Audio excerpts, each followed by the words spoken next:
Good evening and welcome back to Sports Talk ATL. I am Chase Earl, joined by Alex. Lord, if 2025 has taught us anything, it's that it can always get worse. It quite literally can always get worse. We were talking about rock bottom a month ago, 2 months ago, and that was before Chris Sale got injured, and then Spencer Schwellenbach gets injured, and then last night before the game, an hour before the game, Ronald Acuna is scratched with back tightness, and hopefully that's just a precautionary something and doesn't require an IL or anything like that, because he's essentially the only reason to watch the Braves at this point. And then you go out there and get slaughtered by the Oakland Athletics, which is just a reminder, as I've been saying for about a week now, that this team is worse than all those teams. At best, they're just as bad as the Oakland Athletics. They are a bottom 5 team in baseball right now. And I think yesterday was just, another gut punch in the face to remind us all. Anybody that thought there was any glimmer of hopers out there, and there's a lot more to it that we have to discuss, but any glimmer of hopers out there, if you still have it, man, I need whatever the hell that keeps you that optimistic, because you must just have a wonderful life if you can still believe in this team. Yeah, just undying positivity in your life. Like you are a bundle of joy. Yeah, I envy you in the way that you live. And honestly, it's not too far off from the way my fiance looks at life. She's very optimistic, and that balance is a yin and yang, because I'm very pessimistic, and it's hard to be optimistic about these Atlanta Braves. I mean, half an inning. And obviously that doesn't even include the bottom half of the second inning, but half an inning, first half inning, it looked like, oh yeah. I immediately was like, oh, okay, cool. I don't have to stay up for this. I was debating it, and I was like, I might as well, you never know. And I was doing all that number. I was talking myself into it. First half inning, I was like, oh, cool. It took a lot, short of a time period to know that I didn't have to stay up for it. I get in bed, I'm doom scrolling. I'm gonna go back and check the ESPN app. I checked the ESPN app. It's 8-0. Didier's out. I'm like, all right, I'm really going to bed now. And I guess that's where you can begin, where it just, how embarrassing it is. I think it's embarrassing for the team, obviously, and how far we've fallen. But the team right now is just crap. So I don't really know how.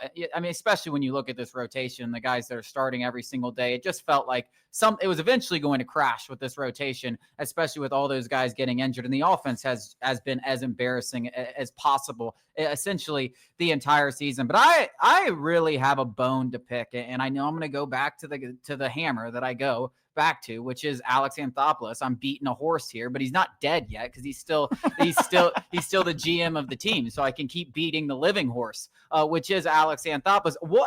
Where are the adults that thought it was a good idea to continue having Didier Fuentes, one of our most promising prospects? First of all, calling him up after one AAA start was definitely aggressive, and probably stupidly aggressive in hindsight, but given how some of our young pitchers have been able to take the bull by the horns, the Schwellenbachs, the Striders, after little time in the minors and had success, I understood, maybe we just go back to that well one more time. Well, you went back, and that's perfectly fine doing it for one start. And frankly, after the first start, I was like, maybe a second start. That second start against the New York Mets, oh my God, come on. We knew he wasn't ready. And then he doesn't make it 4 innings against the Angels. You're just crushing your bullpen on top of this, making them eat 5, 6, 7 innings. And by the way, we have a bullpen game problem. The season's lost. I get it. And there are going to be young players that need to come up and play, 25-year-olds, 24-year-olds, Nacho Alvarez, guys that I need to see because they've shown in AAA that they're ready for their opportunity. Didier Fuentes is not one of those guys. To go out there and just let him get beat down and potentially lose his confidence and maybe lose an entire year of development amid a lost season is just ludicrous. And on top of that, what the hell are we doing with Michael Harris? Again, reminder, it is a lost season. Why are we sitting him at any time now? Like, if you wanted to sit him a month ago. Sit him. The season's lost now. You might as well try to see if we can. He needs to be playing every day, getting as many at-bats as possible, preparing for 2026, which is the only thing that matters at this point. And if you don't think he can get right at the major league level, send him to AAA. Like, these are common sense things, and this has been happening all season. And whether it's Matt Olson batting 4th in the lineup, whether it's, Marcell Ozuna needing rest days, and then 2 weeks later they happen. Why are we 2-3 weeks ahead of the curve? You guys are professionals. You guys are supposed to know more about baseball than us, and y'all are 3-4 weeks behind the curve on all of these pretty basic decisions. What are we doing? Yeah, it feels like, years ago, every string that was pulled and every button that was pushed, regardless if it was Anthopoulos or even Snicker, they hit every single one. It just felt like, we needed a month or 6 weeks of play from some bum left fielder. He comes up and he has the best 6 weeks of his life. And then recently, it feels like we cannot hit a single button right or pull a single string right, whether it's Snicker or Anthopoulos, where it's like we used all of our luck in 21, 2, and 3. In 24, all of the bad things started happening in terms of the results. I'm not saying like the decisions happened all in 24. There were some decisions that you could criticize in 21, 22, and 23 in terms of roster building. But like everything in season 23, 24, and 25 have just not been great.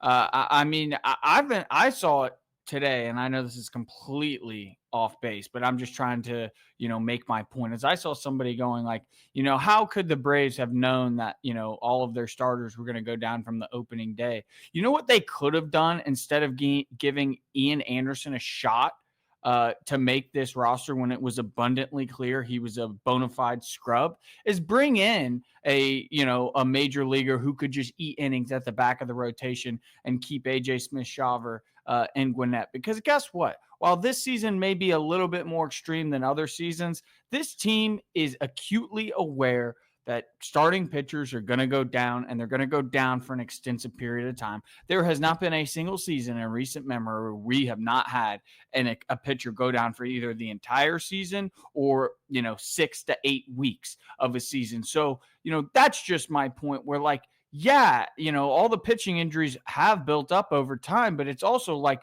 this is something that has continually happened. Like at a certain point, it's like, stop doing the same things. Get 8 pitchers, have Bryce Elder, AJ Smith-Shawver, anybody else in AAA just waiting. And I know AJ Smith-Shawver came up and did some great things, but it's almost like a time of like, yeah, we'd like to see AJ Smith-Shawver, but also like, we know one of these guys is going to go down at a certain point. Let's play the long game. Well, and the thing is, we had it, like, and Griffin Canning. And I know Griffin Canning's not a world beater, but he's also better than Didier Fuentes. Like, he's better than Ian Anderson, is my point. And Alex, we talked about it. Everybody talked about this before the season, that pitching injuries, especially with the guys that you had on this. Let's go through it. All of them had questions. Chris Sale has been injured his entire career. Spencer Schwellenbach has never pitched a full season. Spencer Strider was coming off a season-ending injury. Ronaldo Lopez had fatigue injuries. Grant Holmes, he stayed healthy, but he's also never pitched a full season as a major league starting pitcher. That's 5 pitchers. All of AJ Smith-Shawver's had injury. Every single one of them came with red flags in the injury department, which is why we were saying, hey, you don't got to go out there and re-sign Max Fried, but let's bring in a couple of guys that aren't going to cost an arm and a leg. And then you can even go further, as I brought him up in the thing, and he hits a huge game-winning hit against us, Ramon Laureano. Like, we needed outfield depth. Like, you didn't have any outfield depth outside, and you thought Jared Kelenic and Brian De La Cruz were the answer, so you passed up on Ramon Laureano over $6 million. Like, are we joking? Are we joking? That's a joke. That's a joke. Those are terrible decisions, and those are just the minor decisions that we're talking about. But every single thing, you're exactly right, over the last several seasons, this doesn't just unravel where you're a World Series contender to the worst team in baseball outside of the Colorado Rockies overnight. It wasn't just a few. It was every single decision you've made over the last 2 or 3 years has not bettered the team. Even the ones that you're like aren't good. Sean Murphy, good player, right? Matt Olson, good player. Those moves did not better the team. They did not actively better the team. If anything, they stagnated. They were even. Let's call them even, which I think is generous. And you gutted the farm system for those guys. You got to get better if you're going to gut your entire farm system. I think you need to better explain your position, because you said it on Twitter, and some people are just failing to like at least look at this objectively, that Matt Olson is a good player. Sean Murphy is a good player. But you're talking about in terms of assets, had you just kept Bill and just kept Freddie, and I'm sorry to keep bringing this up, but I saw it on Twitter over the weekend where it's like, you guys, people are just failing to see. It's not about what those I'm not even talking about Freddie. It's not about the prospects that you traded and what they became. It's a fact that you traded those prospects at all. You could have traded those prospects instead of filling first base and a catcher position. You could have filled other voids. You could have filled a shortstop with Dansby. Yeah. You could have filled left field, just starting pitchers, a better, like whatever it might be. Exactly. That's the point, is your assets were used to replace people that are probably, that could have been there. And while Bill is a little bit different than Freddie, I think, because the Braves, they weren't confident they could develop him as a defensive catcher. He goes up to Milwaukee, becomes an absolute stud. Who could have seen that? The Freddie and Matt Olson situation, I think, is a little bit different than that. I just think just because those guys didn't pan out at the time, they had value as trade assets, and you could have gone out there and filled other holes, which clearly there are a lot of other holes on this baseball team. And frankly, you should be trying to get better at every living moment, even if there weren't holes, because there weren't as many holes back in 2022 and 2023. But you could have been, forward thinking and filling some of these things, getting starting pitching depth and all of these things. They've just made bad moves. They've just made bad moves. Like, nothing you can say outside of the Chris Sale move. And I could even make an argument that, what was Chris Sale's biggest thing? He can't stay healthy when he got here. At the end of last season, when you needed him, where was he? On the IL. At the end of this season, when you need him, where was he? On the IL. Like, yeah, he pitched great in between then. I'm not going to hate. I still think it's a great trade, but they haven't made home run moves. They haven't made good moves in quite some time, and that's the reason why they're in the position that they're in. I think it's a combination of bad luck. I mean, like, a rib crack is as close to a comebacker as it could be. Yeah. Like, it's not, him with elbow discomfort or shoulder discomfort. It's just, 125-pound man, jumping off of a mound. Well, that's what it was in Boston too. Yeah, like it wasn't. It was one arm injury, but other than that, it was dirt bike. It was broken thumb, broken pin. Like, it was just weird things. And listen, I'm not trying to go off on Chris Sale. He's been the one bright spot that we've been able to watch over the last 2 years, and I think it was a fantastic move. But overall, it just hasn't been there over the last 3 years, and that's why there's been such a sudden drop off. Yeah, I think a lot of Braves fans who will defend the Matt Olson and Sean Murphy trades in particular, just failing to realize that while I'm the biggest Sean Murphy defender and Matt Olson defender now that he is playing up to par. Matt Olson's playing like the best third baseman. Way better than Freddie in LA right now. Freddie's been sucking. But the whole point is that Chase is trying to make is that those assets, those top prospects, which everybody thought at the time were valuable, I know they panned out to nothing, they could have been used in other areas. That is a simple acknowledgement. It's not like we're saying, and I agree with you that, like, Matt Olson's been great. And you say it as a joke, but he has not been the biggest mistake in franchise history. And unequivocally, the start of the class, he's unequivocally not. But the point to not acknowledge the fact that you could have still probably had Freddie, still probably could have had Bill, and at least some other, Travis d'Arnaud-esque veteran who could be your defensive catcher, along with whatever those prospects netted you in addition to those guys, is a better team than currently constructed. Yeah. Like, even if Freddie is worse than Matt Olson this year and Sean Murphy is better than William Contreras this year. There's a reason why I didn't even get into the comments of that, because people just, all they hear is Freddie and Matt Olson. All they hear you don't articulate it well. Yeah.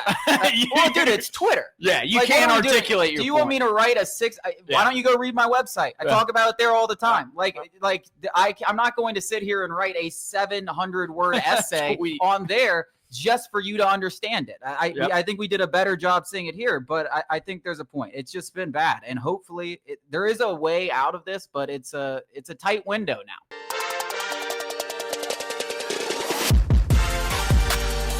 The SEC has some amazing uniforms and some iconic helmets, but what are the top three? First, let's do some honorable mentions, and maybe your honorable mention, maybe in your top three, whatever. I think one that gets way too much hate, and a lot of people hate on the orange, I think Tennessee. I think Tennessee is an honorable mention, and I think Texas too with the burnt orange. I like both of those colors of orange. I like the classic white with the orange on it. Both of those go in the honorable mention department, and I think Ole Miss, the baby blue, is sick, but it's also not really their real helmet. I think, it's kind of like an alt helmet that they've developed over the last several years. And I also think the baby blue is it's overplayed. It's every time a baby blue helmet comes out, it's the best helmet in the world. Baby blue uniforms are sick. The Chargers have sick uniforms. UCLA has sick uniforms. I love UNC's uniforms. Ole Miss has good baby blue uniforms. I don't think they're in the top 3 in my opinion.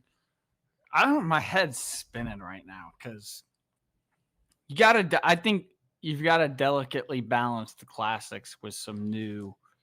So I'm going to go Bama's is classic. These are honorable mentions. Bama's it's a classic. See, to me, that's like the last. It's classic. I think it's so gross. It's classic. I think it's the color, though. I mean, Vandy's are way worse. Vandy's, Missouri's, Kentucky's, all of those are way worse. But Bama's towards the bottom. I'd say Oklahoma has a similar brand, and Oklahoma's are worse just because Bama. See, I think Oklahoma's are better. Nah. I like their colors slightly different. I'll go Tennessee, also an honorable mention. And honestly, I'm just going to throw like 3 or 5 in the top because I just can't. I can't decide. I am going to go Ole Miss in my top. It's new. The rest of them have been around.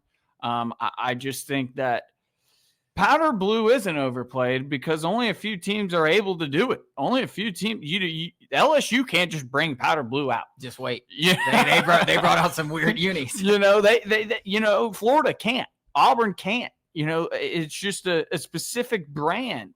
And I think, the powder blues, while it is closer to an alternate than, something like Bama's, which has been around for, since World War II, is still up there with the best. I kind of like Ole Miss regular uniforms. Like, I like the blue. I like the navy blue. I don't think they could do any wrong. Ole Miss has the best uniforms in the SEC in terms of from like one end of the spectrum to the other, and whatever they put on the field looks good. Anything they put on the field looks good, and I hate that because the fan base, the Grove, the tailgating, the stadium, the school system, everything else sucks. The bars suck. The square sucks. I mean, everything about Ole Miss sucks. I'll go with my number 3. I go Auburn. I love Auburn's uniforms. That white helmet, and this was really more of a helmet thing, but that white helmet where you put it on the white helmet or with the white jerseys, whether you put it on the navy blue jerseys. And you know how I know when I love a jersey is when I just start playing with them, even though I hate them on like NCAA. I'm like, dude, the uniforms are just sick. Like I play with the Dolphins in Madden. The Dolphins suck, but sick uniforms. I'm going to play with them. I love Auburn's uniforms. Yeah. I'm just going to start rattling them off and you tell me. I think Texas is in terms of they're sick. They're my, classic, the Longhorn. It's one of a kind. That burnt orange is a specialty. It's just something that can't be, it speaks for itself where I had a talk about Ole Miss's, new aged look.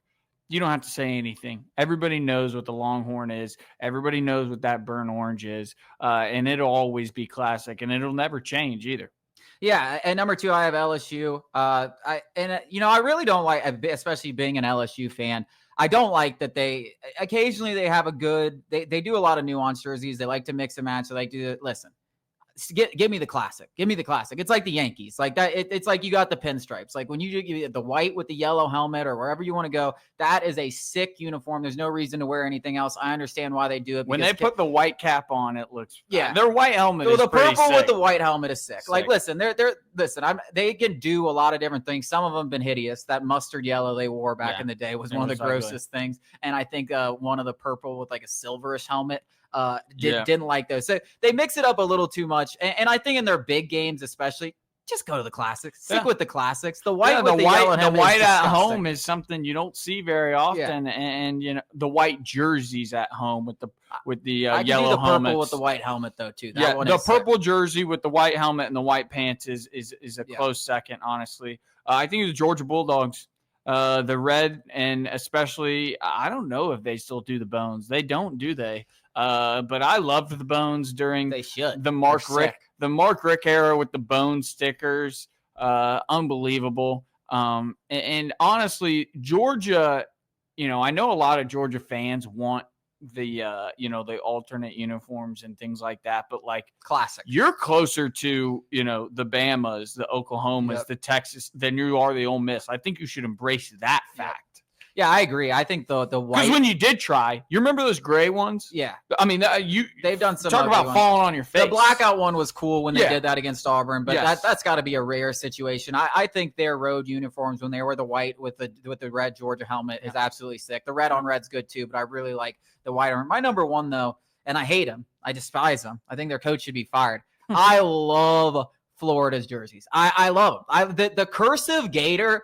Like, what other team could just rock like gators, like just their names spelled on the helmets and pull it off that much? So classic. The colors match well. And if we're just talking strictly helmets, the cursive gator is the sickest thing going, I believe. Yeah, I would say, and I'm just grouping them all together. Georgia, Texas, LSU, Florida would be, and Ole Miss would be about my 5. And that goes for jersey. That pretty much goes for the entire uniform. I don't. Well, helmets make uniforms. Auburn is just not ever going to be one of my favorite, because when I was a kid, I played for the Ackworth Warriors, and they're the exact same uniforms, and I hated them then. And so I always liked Ackworth. I couldn't grow up. Well, I always loved the SCRA. That was like, I wanted to be a Washington Redskin. I didn't want to be an Auburn, because I was a Georgia fan growing up. So maybe that's why it was. I was just like, I don't want to be I'm not an Auburn fan. I'm a Georgia Bulldog. So when we had the Ackworth Warriors helmets, I was like, I'm a traitor. I definitely think, and maybe it's just because the SEC has so many classic teams, especially with Texas and Oklahoma and Alabama. Like, they have just so many teams. Like, that's why I believe this, because they've been so prominent. I mean, half of them are really ugly. But yeah.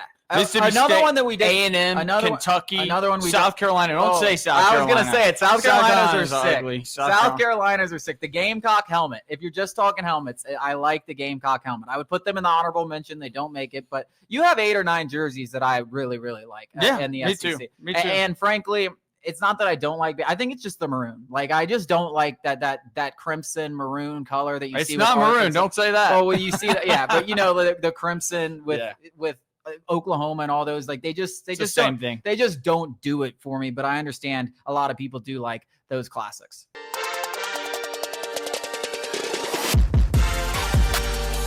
If you can't tell, we are ready for college football and the playoffs expanding. We've seen new teams now year after year, and we're going to continue to see new teams year after year make the college football playoff. And if they go to 16 teams, we're going to see even more. Who is most likely to make their first college football playoff appearance this year? And there's probably going to be multiple, if we're being honest. There's probably going to be multiple, and I'll kick this thing off. I think Miami, just being in the ACC, they kind of got, I wouldn't say snubbed last year, but they were pretty close to making it, and they take care of business. Fault. And listen, you can lose 2 games in the ACC and still make the college football playoff. You could probably lose 3. If Clemson, falls short this year, you could probably lose 3. Yeah, well, and they also beat whoever. They also play ACC. Notre Dame. Like, you go out there and beat Notre Dame and then get into ACC play, like, you just earned, a leg up on the competition. You earned yourself right there an extra loss the rest of the way, because you got a big win over Notre Dame, who's likely going to do well with their pesky little schedule that they have in no conference. So I like Miami. I think Carson Beck's going to be good. They are recruiting out the wazoo in terms of the transfer portal. They're just buying whatever the hell they want. Yeah. I think, again, they're going to be right up there with Clemson competing for the ACC. I think they get in this year.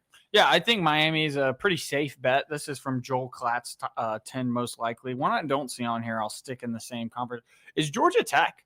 I think that, they finished just barely above 500 in the 2 seasons since Brent Key took over. But Hans King wasn't healthy at all last year. They're bringing back a really damn good trio of quarterback, running back, wide receiver. Wide receiver is a transfer. Brent Key is going to get absolutely everything out of his guys. And you're talking about the ACC, once again, like you mentioned, where, you can lose to Georgia if you're Georgia Tech, and it really doesn't all that matter. I don't know who they're opening with, but it really all doesn't matter that much. Like, you just win the ACC and you're in. How? And we see, quarterbacks go down all the time. Carson Beck's coming off a very serious injury. What the hell is he going to be? Clemson, everybody's high on Clemson, but Cade Klubnik is certainly not infallible, especially this Clemson program. Everybody's high on him. I do believe that Clemson will get in, but to act like Georgia Tech should just be an afterthought in the ACC is insane to me. Yeah, this could definitely be a surprising year for Georgia Tech, and I'm just salivating at the fact, and I know Georgia fans would be sweating like crazy if that end-of-season game does have playoff implications.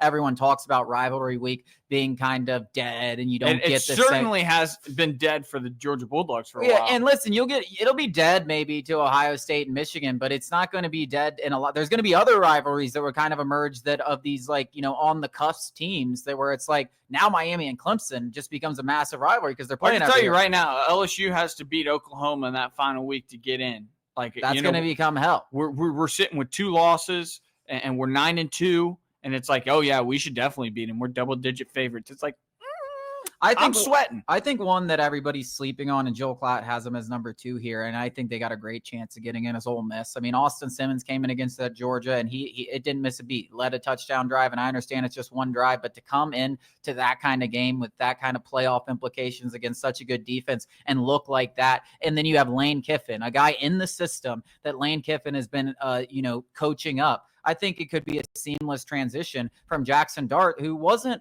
perfect last year by any means, especially in big games. He lost them the Florida game. Yeah, without a doubt. He cost them a playoff spot. And he didn't make big plays against LSU, and LSU was begging for them to win that game. So I don't think it could be even an upgrade. I know that's crazy to say because Jackson Dart did some great things, and Ole Miss has been killing the transfer portal year after year. Well, Vegas sees LSU and Ole Miss as a pretty equal team. And no one's talking about Ole Miss. In terms of, the win totals, 8.5 for both of those clubs. I mean, it's not like, Garrett Nussmeier's getting all the hype, but football's the ultimate team game. And as we've seen, time and time again, LSU has fallen flat on their face. One I didn't see on here, and I'm blanking, I just lost it, but I will go to another one, USC, and I know it's going to be one of those, you're still talking about USC, you're still talking about USC. And I don't think USC is going to get in by any means. But in terms of who their head coach is, what he did at Oklahoma, that reminds me. But I will go. What Lincoln Riley did at Oklahoma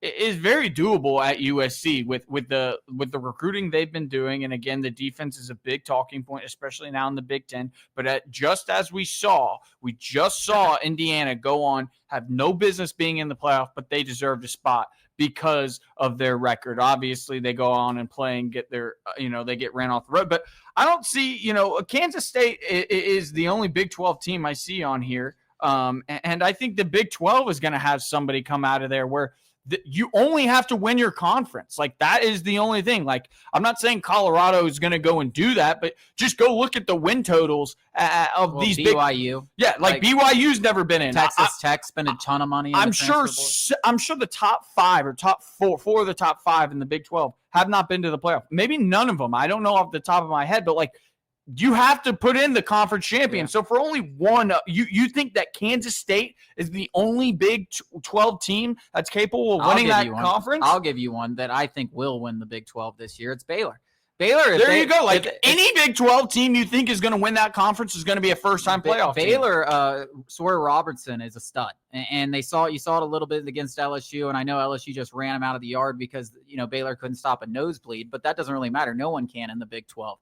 Nobody can stop a nosebleed, and Baylor's got some really good offense. I think Dave Aranda not only saved his job, but got him a little bit of leeway, got him a little confidence, and that team was a team that nobody wanted to play in the Big 12. They were running they were crushing everybody leading up to that bowl game, and they just missed out on the Big 12 championship. And had they been in there, they probably would have been slight favorites over Arizona State. Baylor returning their quarterback and a lot of other pieces. I think Baylor's got a great chance at winning that conference. Spinning out the wazoo, that Mormon money. I mean, anyone you think other than Arizona State, obviously. And don't count out Utah. Who you think can win the Big 12 deserves a spot on the list. More so than Florida. Yeah. Florida was on that Joel Klatt list, and that schedule. Florida is a better team than maybe a better team than some of those teams, but Florida has virtually no chance of navigating their schedule into getting into the playoff. Yep. No, I completely agree. We got more to talk about coming up after the break.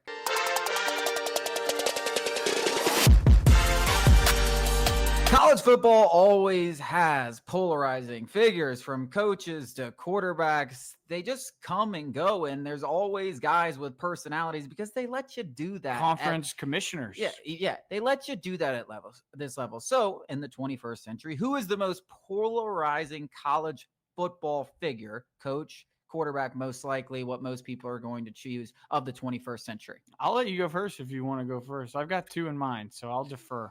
Well, I got two in mind, and they both differ from different places. They're both coaches. Okay. I didn't want to go the quarterback group because there's obvious answers. Yeah, mine are obvious. Yeah. But I wanted to go just kind of. So I think Urban Meyer, with all the stuff that happened, the way that it went, was very polarizing. From whether he was cheating on his wife, everything that was going on at Florida, the videos that we've seen of Meyer. But despite all of that, he was just going out there and winning champions, and we were all just like, "Well, who the hell cares?" But I think the guy that replaced Urban Meyer, Ryan Day, and for totally different reasons, was extremely polarized. I mean, this guy had 6 feet out the door. Might as well have been signing job applications, and you had half the fan base at Ohio State that was like, Ryan Day's good. And this was just, the entire, you had people defending Ryan Day. Who you're going to get that's better? He's still a really good coach. Look at all the success they had, but he hadn't won a national championship. I mean, he hadn't won Michigan. Even from that Michigan to the national, I mean, people were ready to, hang him. Yeah. And now he's a national championship coach. Yep. So, but even going into this year, he's still one of the more polarizing figures, because you have people at Ohio State that hate Michigan so much that the fact that they haven't beaten them,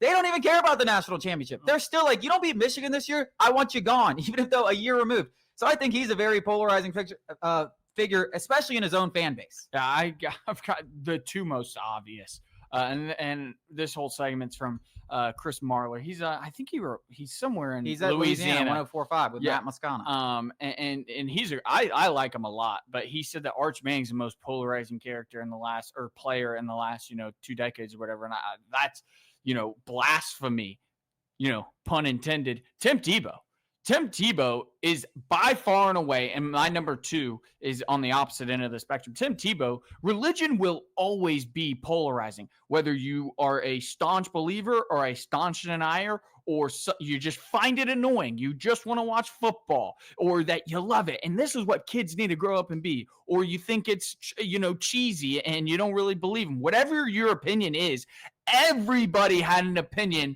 on Tim Tebow, and it was strong in either way because they were winning.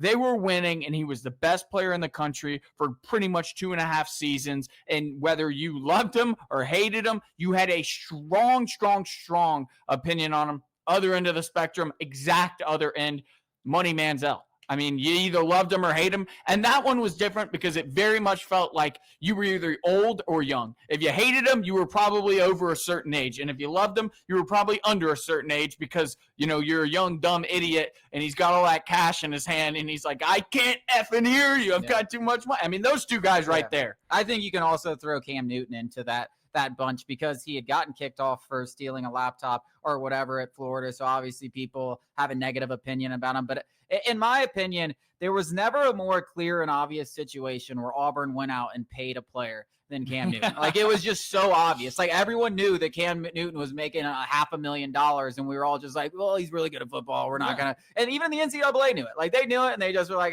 but we can't really kick this guy out. He's like the best story. He's a Heisman Trophy winner, going to be the number 1 overall pick. Like, what are we doing? So we all just kind of overlooked it. And if you were an opposing fan of Auburn, you were like, you hated him. I mean, you hated him because he was single-handedly carrying what was not a very good football team. Yeah, to the national championship, and no one could stop him. He was the most unstoppable force we've ever seen in college football for one season, and everyone knew he was getting paid, which at the time was a big no-no, and the NCAA even knew it, and there were investigations, and they just kind of like, who cares? How about one near and dear to probably a lot of listeners and viewers, Mark Richt. Mark Richt was, and obviously hindsight's 2020, you make that decision, and now you're on top of the world with Kirby Smart. But you think back to that moment. I mean, it was a difficult decision to get rid of Mark Richt because he had raised the level of Georgia football where it hadn't been since probably the 80s. And you're thinking to yourself, we're going to get rid of a guy who is bottom, going to get us to a 9-3, and we're going to have a couple of cracks at the SEC title. He's the prototypical coach that raised the entire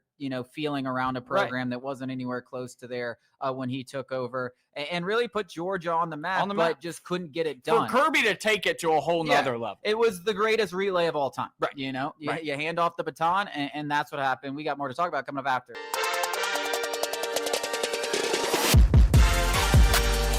The Atlanta Falcons got some good news about their week 1 opponent.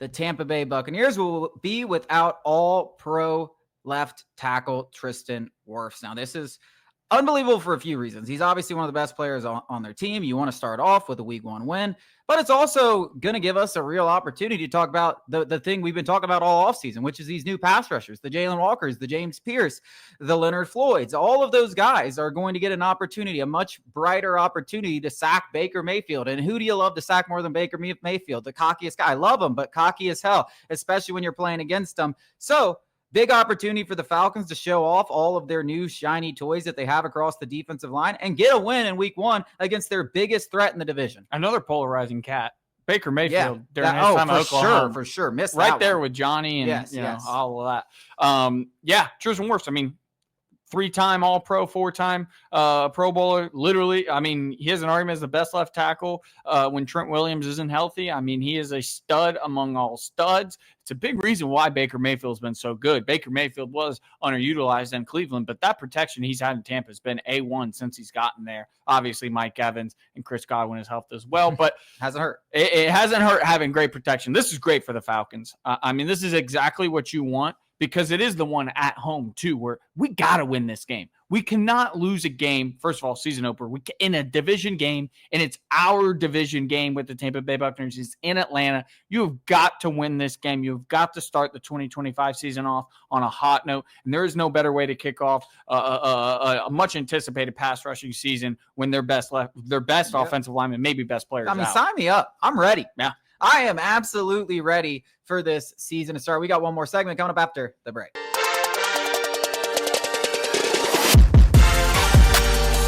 We're all excited about Hawks basketball now. A unique feeling that we haven't had in quite some. Even when they went to the Eastern Conference Finals, no one saw that coming. Now, coming into the season, everyone from game 1 through game 82, hopefully, we are all super, super excited about what's going to happen. But if there's one thing that can derail this team, Alex, it's what? Injuries. Injuries. 2 of the best 3 players on this team have struggled with injuries in the past few years. Jalen Johnson and Kristaps Porzingis. Porzingis just played 41 games, I think it was, or maybe 51 games, excuse me if I'm wrong there. And that was the least amount since 2021. He's played in just around 60% of his games for the past few years. Jalen Johnson's played in 90-something games out of 164 over the last 2 seasons since he became a full-time piece in the rotation. I mean, either of those guys go down for an extended period of time. I mean, you saw what it did last year with Jalen Johnson. I mean, we were over exceeding expectations. We were on our way to, having a pretty exciting season. Jalen Johnson goes down, and obviously we still exceeded, our win total, if you want to say that was the expectation. But, it deflated the season. Either of those guys go down, it's going to be bad. Yeah, keeping 2 out of those 3 guys healthy for the most part, is definitely the goal. Hopefully, all more stars you can soften the blow. Yeah, not Trae Young though. Yeah. Obviously, you need Trae Young, but get those 3 guys healthy through the season. They're going to miss time. There's no doubt about it. Yeah. But having 2 of those 3 guys available every single night is key to this team having success. And hopefully, by the end of the season, they're all healthy and you can go on a little playoff run.